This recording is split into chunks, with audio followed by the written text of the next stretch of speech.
Elhamdülillahi Rabbil alemin. Ve salatu ve selamu ala Resulina Muhammedin ve ala alihi ve ashabihi ecmain. Allah'ın selamı, rahmeti, bereketi üzeriniz olsun. Aziz ve muhterem kardeşlerim. Bir Kur'an İklimi programında yine birlikteyiz ve Enfal suresi üzerinde sohbet ediyoruz. Ve Bismillahirrahmanirrahim. Vettegû fitneten la tusibennellezîne zalemû minkum hâssâ. Öyle bir fitneden korkunuz ki o sadece içinizdeki zalimlere gelip çatmaz. Yani hepinizi içine alır. Böyle bir fitneden korkunuz. Ve alemû ennallâhe şedîdül ikâb. İyi biliniz ki Allah'ın azabı çok şiddetlidir. Daha önce bu ayet-i kerimeler üzerinde biraz durduk. Ne kadar durulursa durulabilir. Öylesine geniş anlamını görüyorsunuz. Bir iki hususa temas etmek istiyorum. Muhterem izleyenlerim, Firavunları Firavun yapan biraz biziz ha. Yani zalimleri zalim yapan, bu ayet-i kerime bize bunu gösteriyor. Zalimi zalim yapan, Firavun'u Firavun yapan, Nemrud'u Nemrut yapan biraz da biziz. Yani bize düşen görev var burada. Nedir? Yani Firavunlar yetiştirmeyeceğiz. Yani içimizden Firavunları çıkartmayacağız. Biz mi? Evet, biz yapıyoruz. Susarak, kötülüklerine müdahale etmeyerek, önceleri küçük görerek. Yani ben şöyle bir misal veriyorum. Yani çok rastladığımız için. Ya bir otoparka giriyoruz veya rastgele bir yere, adam arabasını öyle bir park etmiş ki, yani ya diyeceksin hocam bu kadar abartılır mı? Yani öyle bir park etmiş ki sadece kendisini düşünmüş. Yani şu adam nasıl girecek? Öteki nasıl çıkacak? Şu adam nasıl manevra yapacak? Hiç önemli değil. Kendisi girmiş ya oraya ve kendisi çıkabilir ya o. Diyeceksiniz ki bu abartılı. Evet, bu şu anlama gelir. Bu adama söylemeyin. Bu adamı hep böyle susun karşısında. Bu adam bugün bu kadar imkanı bulduğu için bunu yapıyor. Eğer bu adamın eline daha başka imkanlar, fırsatlar verirseniz bu bizim bildiğimiz yani Firavun olur, Nemrut olur, zalim olur, tağut olur, diktatör olur. İşte bunu biz yapıyoruz. Bunu biz kendimiz yapıyoruz. Yani eğer onların karşısına çıkıp bir şeyler söyleseydik, yani evet, yani efendice yavaş yavaş söyleyeceğiz. Evet, hikmetle söyleyeceğiz. Evet, ve kûlâ lehu kavlen leyyinen. Yani güzel, yumuşak söyleyin ama söyleyeceğiz. Susun demiyor Allah-u Teala. Yumuşak da olsa söyleyin. Söyleseydik inanınız ki bunlar ne yapacaklardı? Geri adım atacaklardı. Söylemesini bilseydik. Sustuğumuzdan dolayı adam sadece ve sadece yani tuğyan ediyor. Niye? Er-ra'âhü istagna. Kendisini müstahni gördüğü zaman insanoğlu tuğyan eder. Tuğyanına fırsat vermeyeceğiz. Burada bu ayet-i kerime buna işaret ediyor. Yani fitne, bela sadece zalimleri gelip bulmaz diyor. Mazlumları da bulur. Haşa, Allahu Teala ayırt edemediği için değil ha. Bazıları da öyle zannediyor. Yani Allahu Teala bir deprem verir, Allahu Teala bir sel felaketi verir, Allahu Teala bir yangın verir, afat verir, hepsi ölür ama zalimler zalimlikleri için ölmüş olur. Efendim kıyamet günü de mazlumları mazlum olarak diriltir. Tamam, gücü yeter ama haşa seçemediği için değil muhterem izleyenlerim. Veya öyle belalar vardır ki bu belalar sadece ve sadece haşa Allahu Teala'nın mazlumla zalimi ayıramadığı için değil. Mazlumun da bir katkısı var bu işte. Mazlumun da koyun gibi susmasının da yani boynunu eğmesinin de bir bedeli vardır. Onu ödettiriyor Allahu Teala. Onun için Enfal suresi ayet-i kerimesini bu şekilde anlamamız ve kendimize görev çıkartmamız lazım. Tamam, hadi diyelim ki efendim biz o zalim değiliz. Kur'an okuduğumuza göre herhalde yani açıktan zalimlik, tağutluk yapacak birisi değiliz. Tamam. Ama iyi bilelim ki onları biz yetiştiririz, biz besleriz, biz semirtiriz. Sustukça, göz yumdukça, başka tarafa baktıkça bunlar semirirler, bunlar İnanın onlara da zararımız olur. Belki yani kıyamet günü bizim yakamıza yapışırlar ya. Eğer bir defa bana müdahale etseydin, ya bir hesap ver, bunca aidatı topladın ey yönetici, yani nereye harcadın diye bana bir tane sorsaydınız belki adam diyecek ki ya ben ya görüyor musun bana soruyorlar bu toplanan aidatları ne yaptığıma dair. Tamam, ben basit bir apartmanda şurada burada yöneticiyim şeyim, sormadınız. Ben baktım ki sorulmuyor. Her ay toplanıyor, sorulmuyor. Ben de önce kardeşime verdim, sonra kendim ihtiyacım falan pişman. Yani işte böyle avami bir dille anlatıyoruz da böyle büyüyor ha. Her şey. Zalimler böyle semiriyorlar. Zalimler böyle zalim oluyorlar. Adamlar tamamen suçlu değil, inanınız. Ha, biraz da bizden suç var. Onları biz zalim yapıyoruz. Bu ayet-i kerime buna işaret ediyor ki gelecek bela sadece zalime değil, o zalim zalimleşirken, büyürken, o zulüm ağacı büyürken ona su veren, onu besleyen, ona göz yuman, onlar da bu böyle bir fitneden, beladan korksun buyuruyor. Devam ediyor. Bismillahirrahmanirrahim. Vezkuru iz entüm galilun. Hatırlayın. Siz bir zamanlar az idiniz. Evet. Bütün davalar böyledir. Bir kişiyle başlar, iki kişiyle başlar. Çoğalır ama gerçekten her davanın bir şeysi vardır. Mustazaflık dönemi vardır. Yani itilen, kakılan, göz yumulan, yani zayıf düşürülmüş günleri vardır, dönemleri vardır. Allah-u Teala orayı hatırlatıyor. Niye? Önceki günlerinizi düşünün diyor. Ben Tevrat okudum. Zaten Kur'an'da da Tevrat'a çok işaret var. Yani Tevrat'ta bu olay daha çoktur ha. Allah-u Teala Tevrat'ta bu konuyu daha çok dile getiriyor ve daha çok hatırlatıyor İsrailoğullarını. Ey İsrailoğulları, hatırlayın. Hani yani Firavun yani size zulmediyordu. Erkeklerinizi öldürüyordu. Kadınlarınızı diri bırakıyordu. يَسُومُونَهُمْ سُوءَ الْعَذَابِ Azabın en kötüsüne sürüklüyordu sizleri. O günleri hatırlayın. Ve Allah sizi böyle bir günden kurtardı. Allah Firavun'u boğdu, askerlerini boğdu ve sizi kurtardı diye Allah-u Teala yani bunu Tevrat'ta, Kur'an'da sık sık hatırlatıyor ve hatta İbrahim suresinde Bismillahirrahmanirrahim ve lekad erselna Musa bi ayatina en ahric kavmeke minel zulümati ilen nuri ve zekkirhum bi eyyamillah. Yani andolsun ki biz Musa'yı gönderdik ayetlerimizde ki kavmini karanlıklardan aydınlığa çıkar ve bir de ve zekkirhum bi eyyamillah. Allah'ın o günlerini onlara hatırlat diye. Bazı alimler efendim ahiret falan. Yok, ahiret zaten Allah-u Teala her zaman hatırlatıyor ama burada zaten devam edenler bölümünden de anlıyoruz ki yani Firavun'un zulmünü hatırlayacaksınız. Yani düşünebiliyor musunuz? O sizi defalarca hatta sadece bir dönemde değil yani birkaç dönemde yani erkeklerini öldürmüş ve kadınlarını diri bırakmıştı. Allah sizi böyle bir beladan kurtardı. Bunu hatırlayın. Evet, bunu hatırlayın diyor. Allahu Teala mazlumlara mazlumluk günlerini hatırlatıyor ki sizi o mustazaflıktan, mazlumluktan Allahu Teala kurtardı. Bunu biliniz diye. Yoksa ne olacak? Kendimiz yaptık zannediyorlar muhteremler. Hep insanın fıtratında bu vardır. İnsanoğlunun fıtratında bu vardır. En basit tüccar bile böyledir. Ha, şöyle bir bakın, ya anlat hele ya nasıl geliştirdin? Ben seni bilirdim şu köşe başında basit bir bakkaldın veya el arabasının üzerinde limon satardın.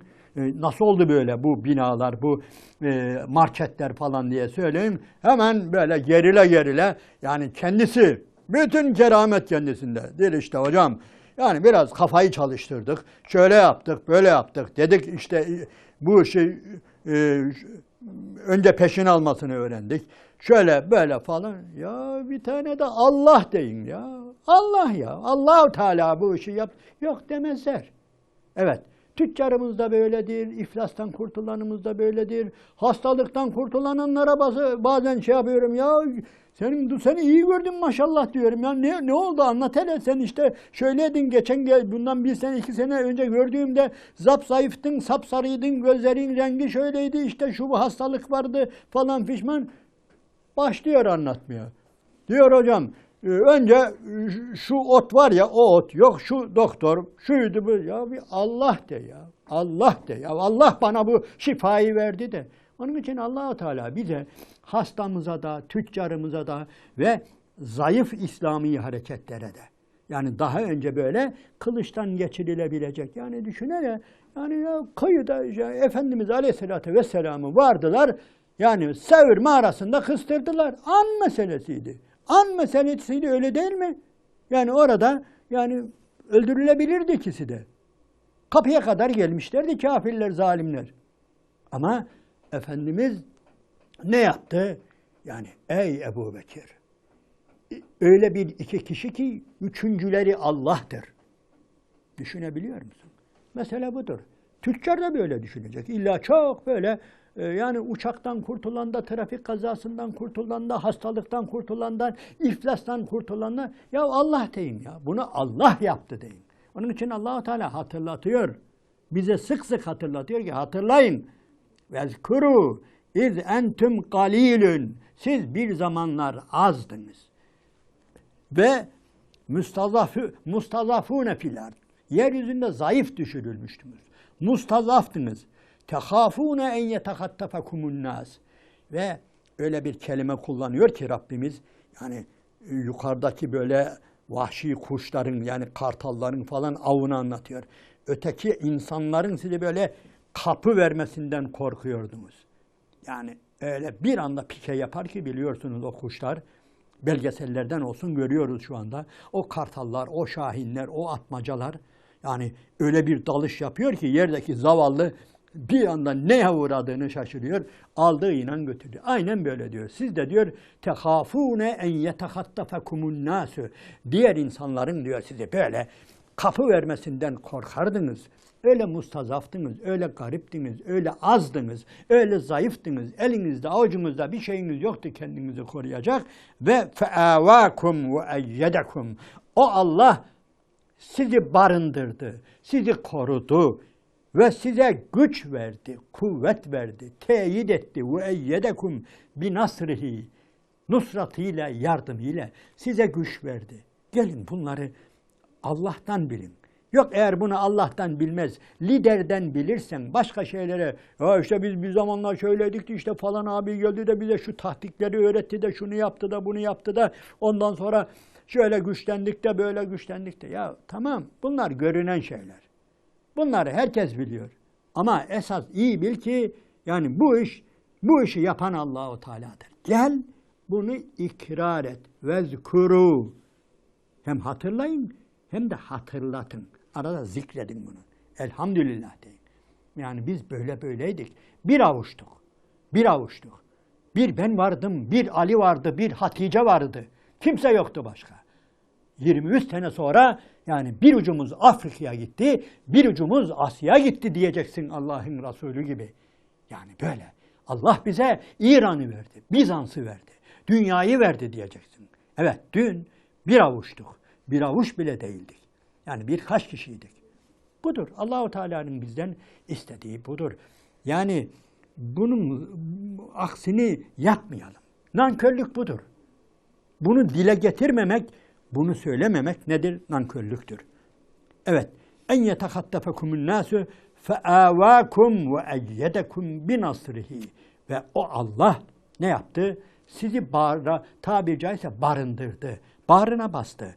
Ve size güç verdi, kuvvet verdi. Ve eyyedekum binasrihi ve razakakum minet tayyibati. Sizi rızıklandırdı, hem de tayyibattan rızıklandırdı. Böyle rastgele yiyeceklerden, içeceklerden değil, yiyeceklerin en helalinden, en güzelinden sizi ne yaptı? Rızıklandırdı ki leallekum teşkurun. Umulur ki böylece şükredesiniz, bilesiniz, ikrar edesiniz. Yani bu ayeti kerimeyi okuyup geçiyoruz da bir de Arabistan'ı düşünün muhteremler. Yani o çölü düşünün. Yani insanlarda Ebu Cehil'in falan iman etme, Ebu Leheb'in, Ebu Cehil'in iman etmemesinin sebeplerinden birisi buydu ha. Dediler ki ya biz bu eğer la ilahe illallah dersek işler kötü ya, ne olacak? Bütün Arapları düşman ilan edeceğiz.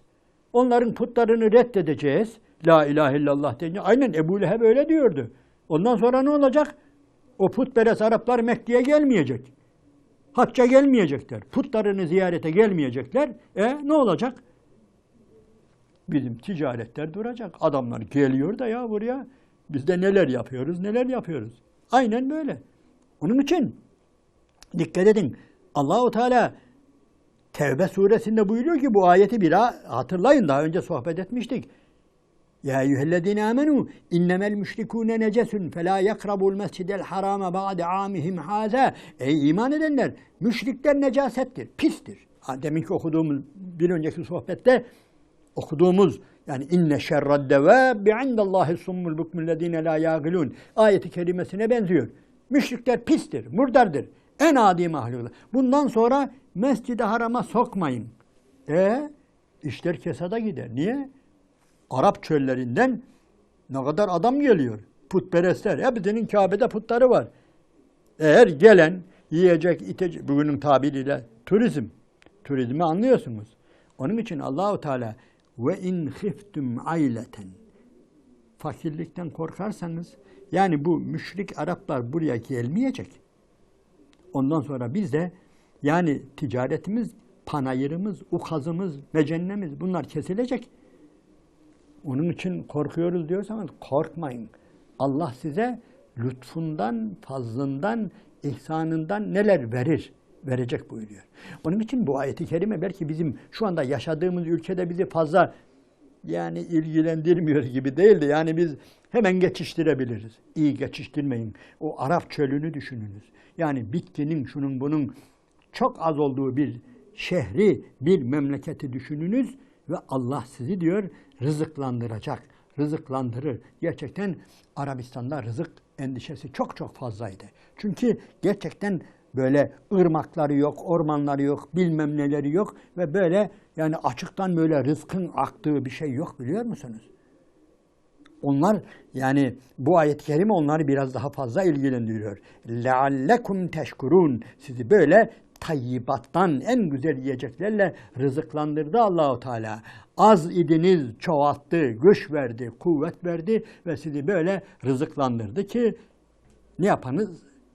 Yani güzelce yani şükredesiniz diye. Evet, muhterem izleyenlerim, bu konu üzerinde ne kadar konuşulursa yani az geliyor. Niye? Yani aynı nankörlüğü bazen biz de yapıyoruz. Belki haşa inşallah kafirlerin gibi yaptığı gibi yapmıyoruz ama dediğim gibi bir beladan kurtulduğumuz zaman bizi kurtaranın Allah olduğunu unutuyoruz. Hemen sebeplerden başlıyoruz.